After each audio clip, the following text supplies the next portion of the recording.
BNP সরকার ক্ষমতায় আসার পর ভারতে উচ্চ পর্যায়ে প্রথম সফরে পররাষ্ট্রমন্ত্রী ড খলিলুর রহমান বুধবার দুপুরে নয়াদিল্লির হায়দ্রাবাদ হাউসে তাকে স্বাগত জানান দেশটির পররাষ্ট্রমন্ত্রী ড সুব্রামানিয়াম জয়শঙ্কর।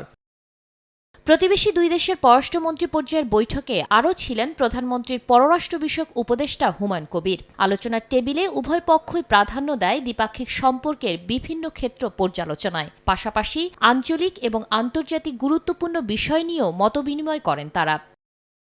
পরে ঢাকার পররাষ্ট্র মন্ত্রণালয় জানায়, শহীদ ওসমান হাদির সন্দেহভাজন হত্যাকারীদের গ্রেফতারের জন্য ভারত সরকারকে ধন্যবাদ জানিয়েছেন পররাষ্ট্রমন্ত্রী। দুদেশের মধ্যে প্রত্যর্পণ চুক্তির আওতায় আসামিদের বাংলাদেশে ফেরাতে উভয় পক্ষ সম্মত হয়েছে।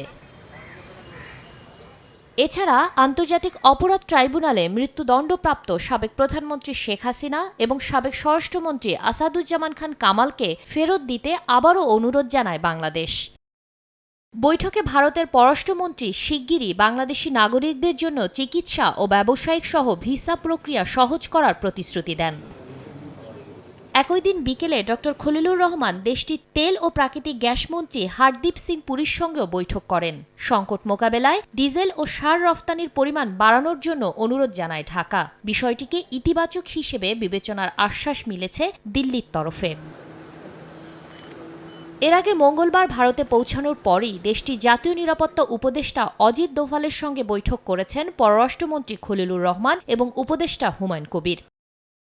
শাতিলা শারমিন, সময় সংবাদ।